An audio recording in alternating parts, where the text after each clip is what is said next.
everyone, welcome back. This is Mohammad Shaju, SJ ആണ്. നമ്മളന്ന് discuss ചെയ്യാൻ പോകുന്നത് ലെറ്റർ ടു ദ എഡിറ്റർ എന്ന് പറയുന്ന ഏരിയ ആണ്. ഡിസ്കോഴ്സിൽ നമുക്കറിയാം എഡിറ്ററിന് ഒരു ലെറ്റർ എഴുതാനുണ്ടാവും അല്ലെ. നമുക്ക് അതിനകത്ത് എന്തൊക്കെ കാര്യങ്ങളാണ് നമ്മൾ ഇമ്പോർട്ടന്റ് ആയിട്ട് ശ്രദ്ധിക്കേണ്ടത്. ഇതൊരു ഫോർമൽ ലെറ്റർ ആണ് അല്ലെ. അപ്പൊ നമ്മൾ ആദ്യം തന്നെ എന്ത് അഡ്രസ് എഴുതേണ്ടത്, നമ്മുടെ ഫ്രം അഡ്രസ് എഴുതുന്നു, അതുപോലെ ഡേറ്റ് എഴുതുന്നു, താഴെയാണ് നമ്മൾ എന്ത് ചെയ്യുക ടു അഡ്രസ് എഴുതുക, താഴെ സബ്ജക്ട് എഴുതാം, അല്ലെങ്കിൽ സല്യൂട്ടേഷൻ എഴുതിയതിനു ശേഷം സബ്ജക്ട് എഴുതാം, ഏത് രീതിയിൽ എഴുതാം. ശേഷം നമ്മൾ ഡീറ്റെയിൽസിലേക്ക് വരുന്നു. ഇതിനകത്ത് ഉപയോഗിക്കേണ്ട കുറച്ച് കോമൺ എക്സ്പ്രഷൻസ് ആണ് ആദ്യം ഡിസ്കസ് ചെയ്യുന്നത്. നിങ്ങൾക്ക് എഴുതാൻ വേണ്ടിയിട്ട് ഉപയോഗിക്കാൻ പറ്റുന്ന ചില കോമൺ എക്സ്പ്രഷൻസ് ആണ് പറയുന്നത്. Okay, first one, I'm writing this letter to express my concern about എന്ന് പറഞ്ഞ് നിങ്ങൾക്ക് സ്റ്റാർട്ട് ചെയ്യാം. Okay, I'm writing this letter to express my concern about എന്ന് പറഞ്ഞിട്ട് സ്റ്റാർട്ട് ചെയ്യാം. അതുപോലെ തന്നെ it is high time we realise the seriousness of the situation, അങ്ങനെയും പറയാം. ഈ സെന്റൻസ് ഒക്കെ ഉപയോഗിക്കാം. ഏതാണ്? It is high time we realise the seriousness of the situation. ഇനി next, I strongly believe that, ഇത് പറയാം. അതുപോലെ ഇറ്റ് ഈസ് ഡേഞ്ചറസ് എന്ന സെന്റൻസ് യൂസ് ചെയ്യാം.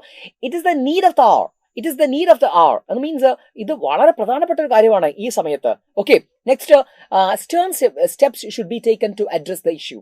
Stern steps should be taken to address this issue. ഈ സെന്റൻസ് നമുക്ക് use ചെയ്യാം. അതുപോലെ I would urge the authorities to look into the matter seriously. ഈ കാര്യത്തെ വളരെ ഗൗരവമായിട്ട് കാണാൻ ഞാൻ അതോറിറ്റീസിനോട് ആവശ്യപ്പെടുന്നു. Kindly publish this through the appropriate columns of your esteem daily. ഇത് തന്നെ പഠിച്ചു വെക്കുക.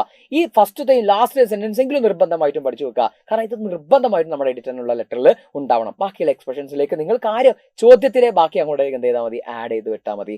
ഓക്കെ, ഇത് കോമൺ എക്സ്പ്രഷൻസ്. ഇത് പഠിച്ചു വെക്കുന്നത് വളരെ നല്ല ഒരു എളുപ്പ മാർഗമാണ്. ഓക്കെ, ഇനി നമുക്ക് ഒരു ക്വസ്റ്റ്യനിലേക്ക് വരാം. ഒരു എക്സാമ്പിൾ നോക്കാം. Gandhi dreamed of an India where there is no rich poor divide. An India in which there is no high class and low class of people. An India in which all communities shall live in a perfect harmony. Do you think India upholds all the ideals envisaged by the father of our nation? Write a letter to the editor of a popular daily, bringing out your concern. നമ്മുടെ ഈ ഗാന്ധിജിയുമായി ബന്ധപ്പെട്ട then Gandhi came എന്ന് പറഞ്ഞ ചാപ്റ്ററുമായി ബന്ധപ്പെട്ട ഒരു ചോദ്യമാണ്.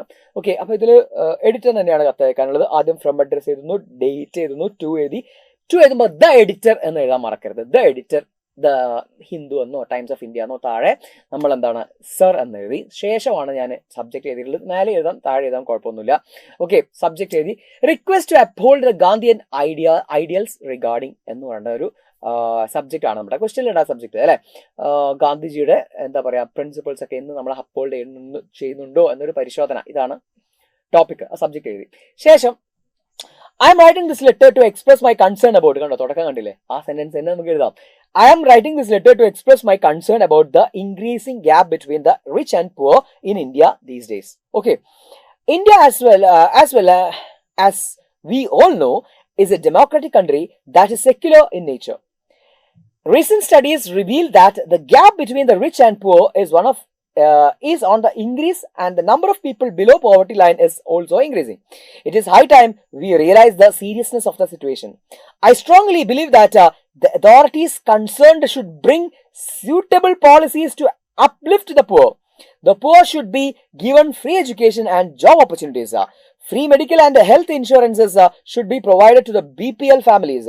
I would urge the authorities to look into the matter seriously.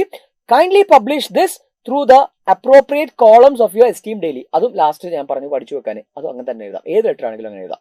താഴെ yours faithfully, signature, പേര്, ഇത്രയുള്ള പരിപാടി.